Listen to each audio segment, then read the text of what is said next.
నమస్తే రజిత గారు. నమస్తే ఉషా.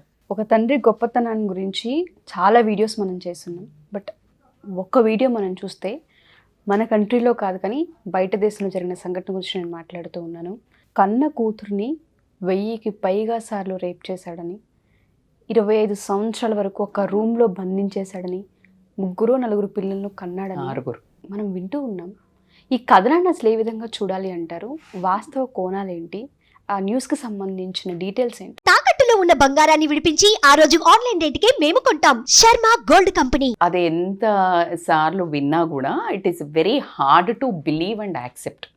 అంటే ఒక తండ్రి అనే ఫిగర్ ఒక కూతురికి ఎట్లా ఉంటుందంటే ద ఫస్ట్ హీరో అండ్ నాకు భర్త అంటూ వస్తే ఇలాగ రావాలి, నా నాన్నే నా హీరో అని ఒక అరచేతుల్లో ఒక ప్రిన్సెస్ లాగా పెంచుతారు తండ్రి. ఆ కూతురు కోసం అసలు ఎన్ని త్యాగాలో కదా, అసలు ఆ కూతురు పెళ్లి కోసం పుట్టిన దగ్గర నుంచి ఒక కలలు కంటూ ఉంటారు జనరల్గా.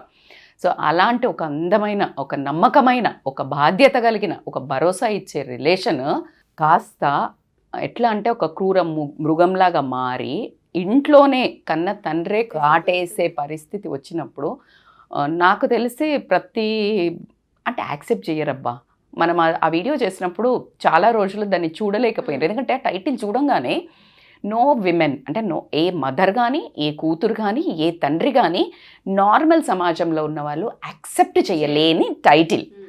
బట్ నేనంటాను వాస్తవాలు చూడాలి. అలాంటివి చూసి ఆ ధైర్యాన్ని ఫేస్ చేసినప్పుడు మన చుట్టుపక్కల ఉన్న మగవాళ్ళు, నేననేది తండ్రి రూపకంలా అందరినీ చూడకండి. ఎందుకంటే ఆ బాధ్యత, ఆ రిలేషన్ తండ్రి అయి ఉండొచ్చు. కానీ ఏదైతే ఆ వీక్నెస్ అనే మూమెంట్, ఆ సెల్ఫిష్నెస్, వాళ్ళ సెల్ఫ్ సుఖాల కోసము ఎంత దిగజారుతున్నారు అని నీకు తండ్రికి, లేకపోతే కూతురికి, లేకపోతే ఇంకో తండ్రికి తెలిసినప్పుడు ఏమవుతుందంటే వాళ్ళకి అలాంటి వాంఛలు ఉన్నా కూడా వేరే వాళ్ళు అది విన్నప్పుడు ఇది మృగంలాగా అని అనిపించినప్పుడు సెల్ఫ్ కరెక్షన్ జరగడం జరుగుతుంది. తల్లి కూతుర్లు చూసినప్పుడు కేర్ఫుల్గా ఉండడం జరుగుతుంది, వాళ్ళ మూమెంట్స్ కానీ, వాళ్ళ టచ్ కానీ. సో మీరు అన్నట్టు ఇందాక నాతో ఒక మాట అన్నారు, బయట దేశంలో జరిగింది అని అనుకున్నారు, కానీ మీరు ఇంకో మాట కూడా అన్నారు, ఇక్కడ ఎన్ని జరుగుతున్నాయో కానీ బయటకి రావట్లేదు అన్నారు. కరెక్ట్గా చెప్పారు. ఇక్కడ ఒక సంఘటన జరిగినప్పుడు తల్లి ముందు జరుగుతున్నా చెప్తే మేము ఎక్కడికి పోవాలా, లేదా మా పరువు మేము తీసుకున్నట్టు అవుతుందనే ఒక భయంతో బతికే సొసైటీలో మనం ఉన్నాం. ఎందుకంటే నవ్వుతారని, ఎగతాళి చేస్తారని, తర్వాత మేము ఎక్కడికి పోవాలి అనే ఒక ఇన్సెక్యూరిటీ భావంతో డైలీ ఎట్లా బ్రతుకుతాము అనే భావంతో ఉండడం జరిగింది. కాకపోతే బిలో మిడిల్ క్లాస్ కానీ, మిడిల్ క్లాస్ కానీ, అబోవ్ మిడిల్ క్లాస్ కానీ చాలా వరకు జరుగుతూ ఉండొచ్చు.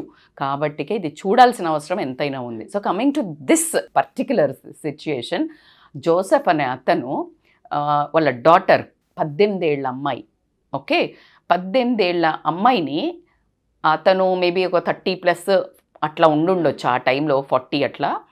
సో తన మీద కన్ను పడింది ఎలా అని ఆలోచించుతూ దానికి అద్భుతమైన పన్నాగం మనకి హీజ్ ఇంటూ వెరీ గుడ్ అంటే రియల్ ఎస్టేట్లో అట్లా ఉండడంతో అతను ఒక ఇల్లు ప్లాన్ చేశాడు.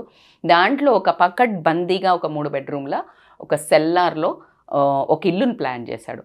ఒకరోజు అదే అదునుగా చూసుకొని ఫ్యామిలీ అంతా బయటికి పోయింది చూసి, కూతురు ఒంటరిగా ఉన్నది చూసి కూతుర్ని తీసుకొని కిందకి ఏదో ఉందని ఆఫీస్ అని చెప్పేసి కిందకి తీసుకెళ్ళాడు. అక్కడ ఆమెను కిడ్నాప్ చేసేసాడు, బంధించేశాడు. వాళ్ళ తల్లిదండ్రి వచ్చి రాత్రి చూశారు, రాలేదు పిల్ల. రెండో రోజు చూశారు, రాలేదు పిల్ల. వాళ్ళు కేసు పెట్టారు. కేసు పెట్టాక ఇతను కూడా వెతుకుతున్నట్టు నాటకం చేస్తూ పోయాడు.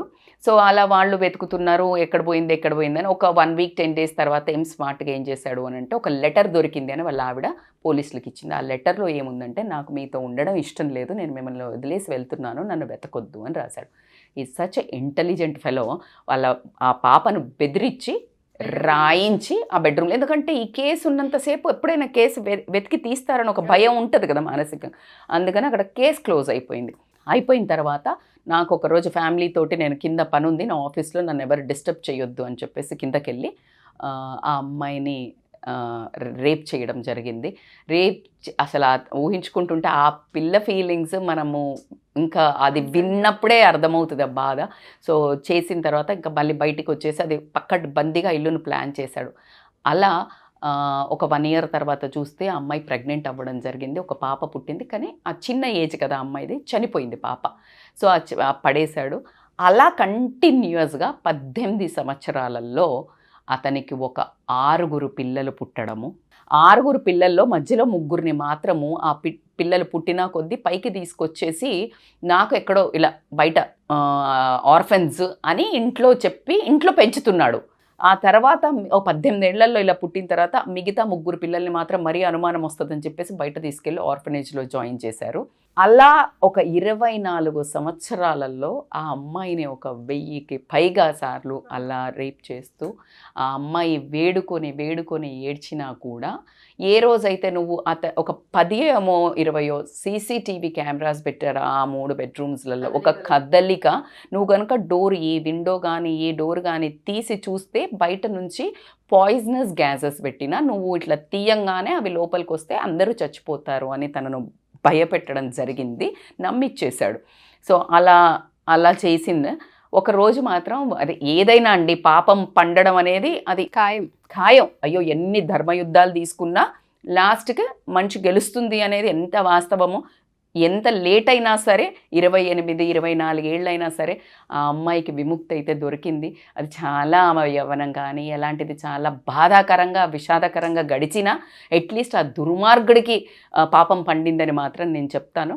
సో 24 ఏళ్ల తర్వాత అతను ఒకరోజు తాగి వెళ్ళి ఆ అమ్మాయిని ఇలాగే రేప్ చేసిన తర్వాత బెడ్ మీద అట్లాగే మత్తులో పడిపోతే అతను ఎలా పెట్టుకున్నాడంటే తన మాస్క్ ఉంటేనే తీయడం ఏదైనా జరుగుతుంది. సో ఫేస్ మాస్క్ అతనిది పెట్టుకొని ఆమె బయటికి వచ్చి వాళ్ళ అమ్మకి చెప్పడం జరిగింది. వెంటనే పోలీస్ కంప్లైంట్ చేయడము, పోలీసులు ఇమ్మీడియట్గా రియాక్ట్ అయ్యి తీసుకొని వాడిని వచ్చి అరెస్ట్ చేసి కోర్టు ముందు పెడితే కోర్టు జడ్జ్ జీవితకాలం శిక్ష, అతను బతికున్నంత కాలము అతను అనుభవించాల్సిందే అని శిక్ష వేసిండ్రు. జడ్జి మాత్రం ఒకటి చెప్పాడంటే, నా ఒక ఎక్స్పీరియన్స్లో ఇంతటి క్రూర మృగాన్ని, ఇటువంటి తండ్రిని నా జీవితంలో ఇలాంటి కేసుని, ఇంత భయంకరమైన కేసు నేను ఎప్పుడూ చూడలేదని అవాక్కైన క్షణాలు అవి. సో ఆస్ట్రియా, సౌత్ ఆస్ట్రియానో నార్త్ ఆస్ట్రియానో అక్కడ ఉన్న ప్రజలు మాత్రము అతన్ని ఇమ్మీడియట్గా ఉరి తీయాలి అనే ఒక ఆవేదనను వాళ్ళ వ్యక్తీకరించడం జరిగింది. విన్న ప్రతిసారి అబ్బా అని మనము ఒక కడుపులో ఒక బాధ అయితే రావడం జరుగుతుంది ప్రతి ఒక్కళ్ళకి. సో కాబట్టికే ఆడపిల్లలు మరి తండ్రితో కూడా సేఫ్ లేని క్షణాలు అని అనుకోవడం చాలా, అంటే అందరూ తండ్రులు ఎందుకు ఉంటారండి, ఉండరు, అంత అద్భుతంగా పెంచేత. కానీ ఎక్కడో చీడ పురుగులు ప్రతి ఒక్క రిలేషన్లో, ప్రతి ఒక్క సమాజంలో. అందుకే మనం ఏది ఒక బల్లగుద్ది చెప్పలేకపోతున్నాం. పలానా భార్యలు మంచోళ్ళు, పలానా భర్తలు మంచోళ్ళు, అన్నలు మంచోళ్ళు, ఏది చెప్పలేని పరిస్థితి. ఇది పర్సన్ టు పర్సన్, వ్యక్తికి, భావాలకు, వాళ్ళ పెంపకానికి, వాళ్ళ బాటప్కి, వాళ్ళ సెల్ఫ్ కంట్రోల్కి, ఇవన్నీ ఒక మనిషి లక్షణాలు, ఏ రిలేషన్కి లక్షణాలు కాదు. మొన్న ఎవరో చాలా మంచి ఫెమినిస్ట్ షీ వాస్ టాకింగ్, 100% రాసిస్తానండి, మగాళ్ళేనండి అని చెప్పింది. కానీ అందులో ఆ మగాళ్ళల్లో తండ్రులు కూడా మగాళ్ళే అని మరీ ఒకసారి ఒక సంఘటన మనకు గుర్తు చేసింది.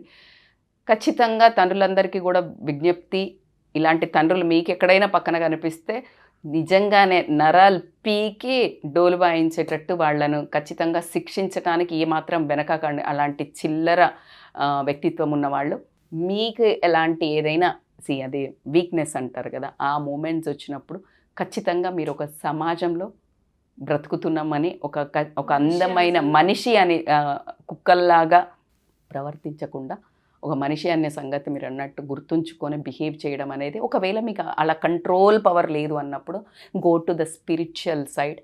మీరు తినే ఆహారము, సాత్విక డైట్కి కొంచెం యోగా ఆర్ జిమ్స్ ఇట్లాంటివి మారినప్పుడు, నాట్ ఓన్లీ డాటర్స్ అండి, మీరు ఇంకెవరిని చూసినా ఇట్లాంటి విచ్చలవిడితనంకి మాకు తెలియకుండా కంట్రోల్ తప్పుతుంది, లేకపోతే మేము అనేబుల్ టు కంట్రోల్ వేరే లేడీస్ని చూసిన, అలా ఉన్నప్పుడు you try to change your behaviour. Nothing wrong, అది మీకు తెలియకుండా జరుగుతుంది, ఎక్కడో మీకు ఆ ఇన్స్టింక్ట్ ఉంది. So take counselling help, take food help, join in yoga classes, meditation. ఖచ్చితంగా సబ్సైడ్ అవ్వడం జరుగుతుంది. మనిషి ప్రవర్తనకు ఒకసారి బియాండ్ లిమిట్స్ ఉంటుంది. పర్సనాలిటీ డిజార్డర్స్ ఉంటాయి, జెనెటికల్ ఉంటాయి. సో ఇలాంటి వాటిని మనం చూసే కంటెంట్ ఉంటుంది. When you are watching TV or one of videos యూట్యూబ్స్లో, నెట్ఫ్లిక్స్లల్లో. So stop watching. అట్లా అంత పర్సనల్ కంట్రోల్ని మీరు చేయాలంటే you take help of somebody. మీ వాళ్ళది కుదరకపోతే అవుట్ సైడ్ స్పిరిచువల్. సో ఇట్లా ఎంటర్ అవ్వడం అనేది చాలా ఇంపార్టెంట్. ఇది నాట్ ఓన్లీ నేను తండ్రుల గురించి చెప్పట్లేదండి, ప్రతి ఒక్క అమ్మాయిలకైనా అబ్బాయిలకైనా when we're deviating to destruct our lives and other peoples lives, it's time to correct our self. Thank you Rajitha garu, thank you so much. Thank you so much Usha.